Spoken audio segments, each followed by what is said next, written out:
So before I get into this, I do want to say if you have any questions concerning TIAs or stroke in general, I highly recommend the American Stroke Association for more information. I am but a layman. I have no medical experience. I do have a slight background in science with college. And you know, I can't give you advice, I can't give you medical advice, and I'm not trying to. So I'm recording this as I would do a live broadcast. I'm not going to edit this, so you're going to have to deal with my mistakes. This is directed specifically to Jillian Epperly, the creator of Jilly Juice. For reference, Jilly Juice is 1 cup of cabbage or kale, or combination of both, 2 cups of water, and 1 tablespoon of now just plain general white table salt. 1 tablespoon is 3 teaspoons, which we all know. 1 teaspoon is approximately, it's actually a little less, than the daily recommended allowance per numerous worldwide and statewide health organizations. In each teaspoon, there is 2,300 milligrams of salt, NaCl. The recommended amount is 1,500 to 2,300 milligrams per day. Jillian's recipe calls for basically 3 times that amount. It comes out to 6,900 milligrams of salt.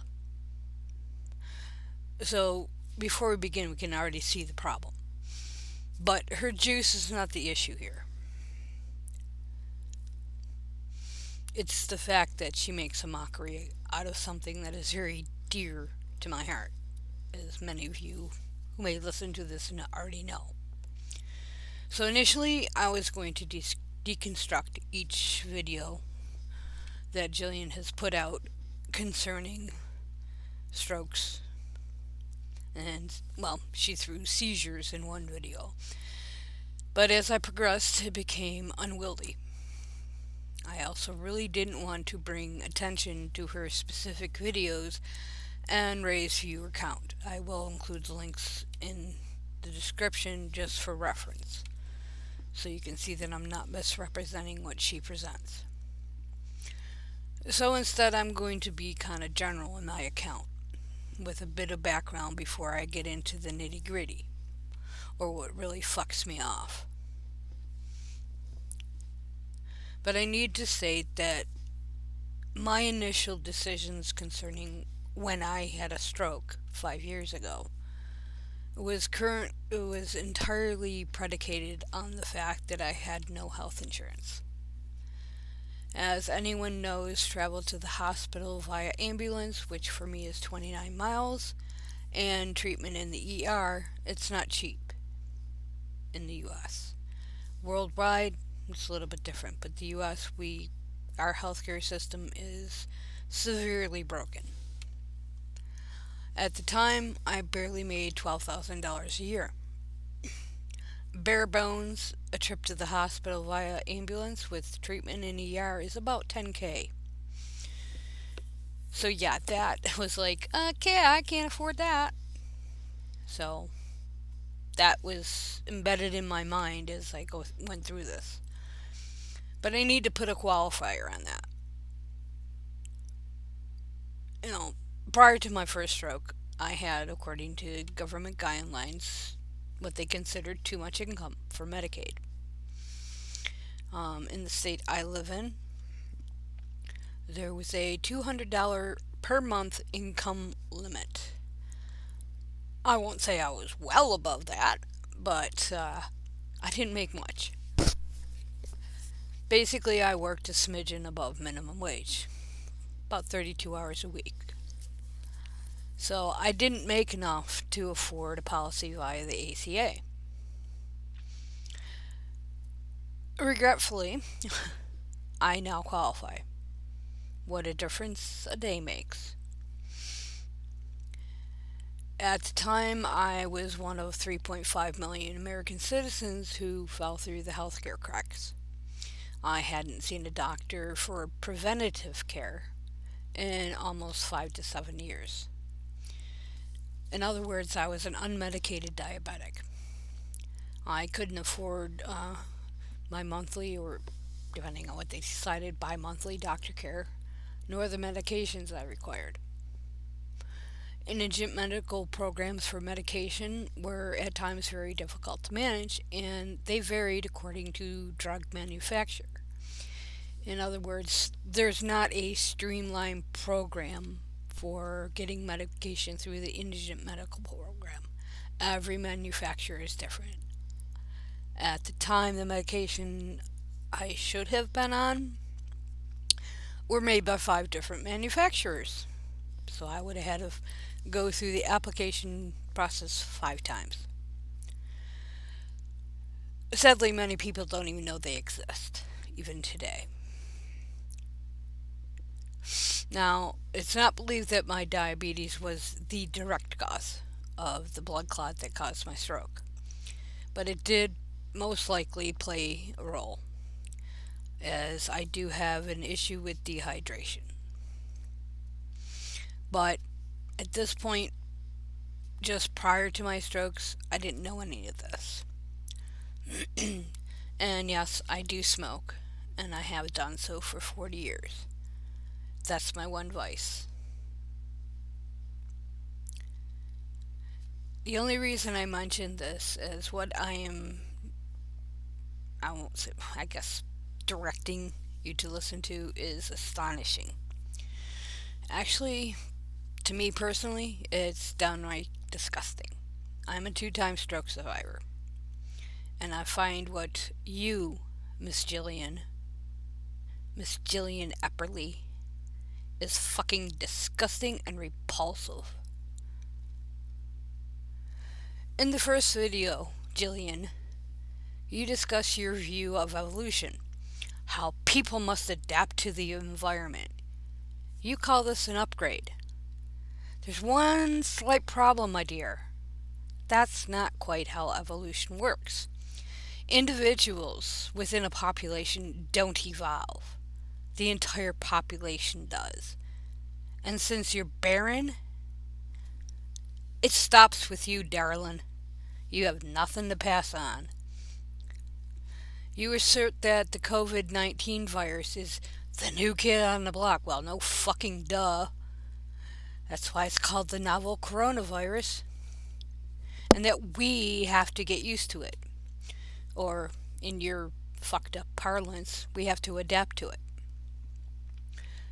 You insinuate the pressure you felt on the right side of your brain was a mini stroke, a TIA. Sorry, but no. Second video, you titled it experiencing, sorry, can't say that word, experiencing mini strokes, which are mini upgrades from the COVID-19 with the support of Jilly Juice. No, Jillian, that's not how it works. Because, see, strokes have occurred long before COVID 19. And COVID 19 is not an upgrade. Talk to the survivors. Ask them how upgraded they feel after going through 2 to 4 weeks of hell. Simply put, I don't give a flying fuck what you have read. You don't even understand it. You're the fucking woman that believes in early onset rigor mortis. Hello? Now, not to make light of the current COVID 19 pandemic, Strokes are either caused by a blockage or a bleed in the brain. It's the lack of blood flow, basically our oxygen transport, to an area of the brain. No oxygen, the brain dies. Dead brain tissue means impairment or, in some cases, even death, depending on the location and severity of the damage to the brain tissue involved. That's not an upgrade, darling. Not even close. Having a stroke or a TIA is not exciting. Trust me, I know. It's fucking terrifying. It's not an upgrade. If it is, I want my old operating system back. At least I could put my panties on with no issue. You're not evolving. You're killing your fucking brain cells. And trust me, you wouldn't be watching Planet of the Apes while this was occurring. Seizures and strokes, they're two different beasties, both of which are very, very serious. A stroke occurs due, as I said, to the disruption of blood circulation in the brain. Seizures, on the other hand, occur due to a surge of electrical activity in the brain between the neurons. They're not the same thing. So I want to know which is it. Did you have a seizure? Did you have a stroke? But before you make up a fucking bullshit story that you've been babbling about for, 10 days now? You might want to learn the basics. I was puking for 2 days. I could barely stay awake for 2 hours at a time. While I did get liquids in me, thinking about making Vietnamese spring rolls was the last thing on my mind. I went almost 4 days before I could even think about preparing food beyond hot dogs and crackers. It was a good 2 months before I could even attempt preparing food beyond TV dinners, as I had lost the use of my right arm and my right hand. I couldn't hold a knife, I couldn't hold a fork. It's really hard to feed yourself when you can't do that. And then in your third video, you babble about antigens and antibodies. The immune system has nothing to do with strokes, Jillian. Absolutely nothing. And you state the left and right hemispheres control the opposite sides of the brain? No, no, no, no, no, no, no. Maybe you misspoke, maybe not. I'll give you the benefit of the doubt. But the left hemisphere controls the right side of your body, and the right hemisphere of your brain controls the left. Although there's quite a bit of overlap, it's not that simple. We use our entire brain, all 100%. And then you state, it freaking hurts. Well, maybe the pain in your head was a headache, or shock of all shocks, maybe a migraine. But I think you get my drift. You, Jillian, have no fucking clue what you are talking about. And you will be responsible for killing someone with your advice. So I'm going to tell you a story. What it's physically like to experience a stroke. It's a Saturday evening. I'm at work. I'm basically the primary dishwasher at the job among my other duties. Generally, for simplicity's sake, I work 5 p.m. to 11 p.m. Some nights I'm home earlier, some nights I'm not.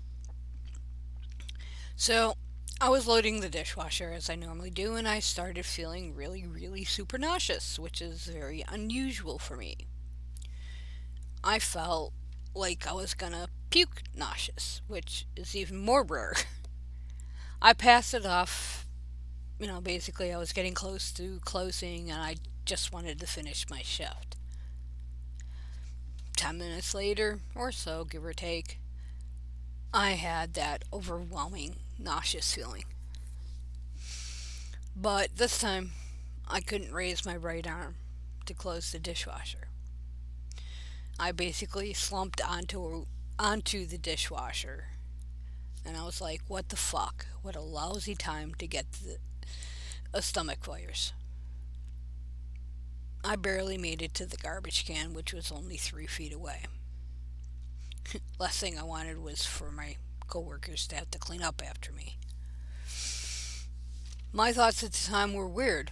I haven't been this sick like this in years. I'm not one that easily loses their insides. My last bout of stomach virus, I think I was in my 20s, so you're talking over 30 years ago. While this was running through my head, I got nauseous again and I tried to get to the restroom as quick as I could. And again proceeded to lose my insides. The nausea, the dizziness, the weakness on the right side was really overwhelming to the point like I was totally blown away by it. While my vision wasn't the greatest at the time because I was battling cataracts, I began to experience double vision primarily in my right eye, which, if anybody has ever had that feeling, knows it can make you a little dizzy. So I just passed it off. I mean, my cataract was acting up too. But it wasn't that. So I finally was able to stop barfing my brains out and had a coworker escort me to my apartment upstairs. I live above work. And if I remember correctly, uh, my coworker ended up finishing my shift. He also let the boss know what was going on and why I had left. And poor guy ended up working 12 hours because he covered my ass. But at least I was in my own apartment. But my entire side was beyond weak. While I could lift my arm and I could use my leg, I had no strength in either. They were just there. My coworker, as he was escorting me upstairs, literally had to put his hands on my ass, push me up the stairs, and lift my right leg for me. That's how useless I was. So once I got into my apartment, I proceeded to basically collapse on my bed. I again started throwing up, heaving my insides out, and basically by now it was just bile because I had no food left. And I just laid there. I began to get really heavy sweats. That's why I continued to think this was the flu. The dizziness was really, really bad. It was actually beyond horrid. If I moved my head even a little bit, I'd puke. So basically, I laid face down with my head kind of as close to the side of the bed as it can be, and I was able to fall asleep after 2, 3 hours later of this. And sometime during that time period, I was able to grab a bucket so I wasn't puking on my rug. And there was nothing I could do. My rug was toast. After a few hours, I woke up. I really, really had to pee. But as soon as I moved, the nausea returned. But I really, really had to pee. So my bathroom's 7 feet away from my bed. If that, maybe 10. I live in a one room efficiency, so everything's pretty close. So I tried to get up and walk to the bathroom. Regretfully, I collapsed on the floor. And no, I didn't make it to the bathroom. As I laid on the floor for about 2 or 3 hours. I wasn't hurt or anything beyond whatever was going on, but I was unable to walk due to weakness. I couldn't move. I couldn't get up. running through my mind, this is a terrible bout of the stomach flu. I did finally make it back to the bed though. So Sunday comes around. I had intermittent upchucks, not quite as bad as the night before. I tried getting water down me, but my stomach was not having any of it. I didn't even attempt to eat as I couldn't do anything. That was my Sunday. I slept off and on. Pretty much, I slept the entire time. Although I did finally feel a bit of a reprieve, probably around midnightish on Sunday.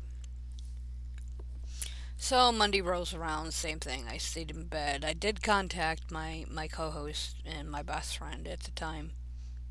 I let her know that I didn't know if I'd make the show or not. I wasn't feeling good. I felt like I had the flu. Yada, yada, yada. Our show rolled around, the podcast that I did at the time. I felt a little bit better, but I was like, I don't know if I'll make it through the full 2 hours that we did. I did finally stop losing my insides. Thank God for that, because I was really getting sore from barfing. I'm not a genteel barfer, I'm a power puker. So I felt like literally my insides were coming up my esophagus. But I was still very, very dizzy. I still couldn't really walk. I mean, as long as I held on to something, which in my apartment's very easy to do, I could at least get to the bathroom and back. Fatigue was overwhelming. All I wanted to do is sleep, but I'm the type that if you're feeling icky, you try to do things to try to feel normal. So basically, I could stay awake about 20 to 90 minutes without wanting to go back to bed. I did make it through my show though. I guess there's good things to come out of that. Now, I would say the podcast went without a hitch, but we do a video feed. And it turns out a friend of the show was listening, and after the show, he's like, "What's wrong?" And I'm like, "Nothing. I think I just have the flu." He's like, "You do realize you're slurring real bad." I'm like, "Well, I feel like I am, but everybody says I sound fine." He goes, "Well, why is your right side of your face so droopy?" I'm like, "Well, when you get the flu, you get kind of yick." Long story short, it took him 4 hours to convince me to go to the hospital. He suspected I had at least, bare minimum, a TIA. The rest is history. I did go, and there's a lot surrounding my hospital visits that are disgusting, and we're not going to get into that. But as I said, the rest is history. So, this Jillian and Jillian's minions is what having a stroke is like. You're not on Facebook Live. Oh, I feel great. I'm so excited. No, that's not having a stroke, darling. Now, while every experience is different, and I can't say other people, I had a full blown stroke. I didn't have a TIA. But I do know people that have had TIAs, and no, they're not on Facebook. This was my experience. Okay? And I was lucky, if you call the ensuing 2 years of physical rehab, which actually still is ongoing, and now 5 years of dealing with post stroke depression to the point that I want to blow my fucking head off. If you want to call that lucky, go for it. Okay, and while I still have issues and always will, I don't consider myself lucky when I have to ask someone to tie my sneakers or to help cut my food so I don't choke. You see, there are lasting effects, even from a TIA, although not quite as severe. I have partial hemiparesis on the right side of my body. While I can do bulk movements, I can lift my arm and yada yada, I can use my hand, I can sort of hold a knife and a fork. I have lost fine motor dexterity. In other words, I can no longer do cross stitch. I can no longer paint. I like doing paint by numbers. I'm not an artist. I can't write. Well, I can. Can anybody read it? Not really. They have fun with me at work. I have spasticity in my right arm. Which, by the way, Jillian, quit trying to fake. It's disgraceful and unbecoming. And it's blatantly obvious when you tilt your camera to hide your right arm like you have something to hide. While I don't like my disability, I'm not hiding it either. I have major GI inconveniences, as I call them. One of which is what is called dumping syndrome. I'll leave it at that and let y'all figure it out. I've lost to the ability to feel hungry. In other words, hunger pangs, which can be quite interesting when you forget to eat. I can't feel when my bladder is full. So the urge to pee that most normal people feel, it's delayed. By the time I feel like I gotta go, I have about 10-20 seconds to get to the bathroom. I think y'all are smart enough to figure out the problem there. While I'm able to walk, I have major weakness in my hip and my right leg. And going up any type of step or steps can be difficult, especially after 2-3 hours on my feet. I have severe neuropathy in both my arm and my leg. In other words, imagine the feeling you get when your foot falls asleep. That tingly pins and needle like feeling. I have that 24/7. Some days better than others, but it's always there, and it makes sleeping really difficult. I can't roll over, so it's not like I can really, if I do for some odd reason end up on that side of my body, I can't get off of it. So, it sucks. Last but not least, the right side of my face and neck are partially paralyzed. While it's greatly improved, it has affected my speech, as you can tell. And I literally physically cannot form some words. And when I eat, choking is a major concern as my swallowing reflex is not quite right. I can choke on my own spit. Now, I want to be clear. This isn't about attention. This isn't about sympathy for me. It's about awareness. Every survivor has different experiences, as I noted above. These issues are what I personally deal with on a daily basis. I have adapted, and I'm discovering stuff that I can still do. My problem lies with the loss of some independence. And I used to walk to the store 2 or 3 times a week. I can't do that anymore. So grocery shopping has become difficult as I have to rely on other people to take me to the store. I don't like that. I don't like that at all. Actually, it fucking sucks. Um, any doctor's appointments that I have that are outside of town, I have to rely on a ride.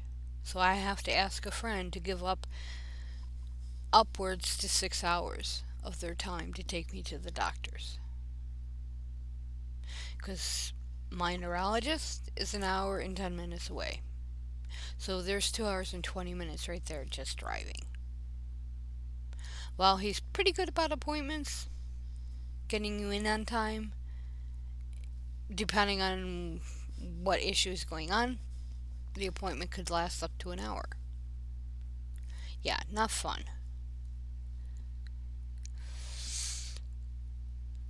So, Jillian, you're being so excited about having a stroke.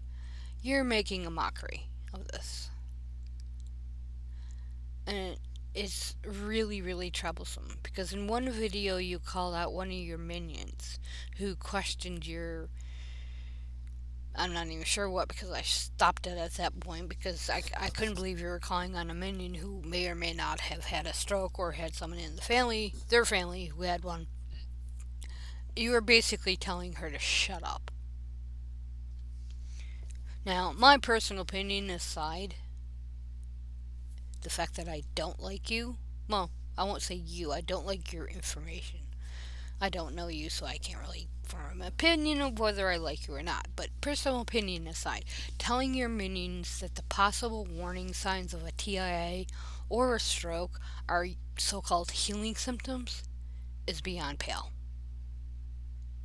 You've gone too far, Jillian, as you are personally signing possible death warrants for many of your followers. A stroke is no laughing matter. It comes with very serious and very deadly consequences. Shut the fuck up, Jillian, before you kill somebody.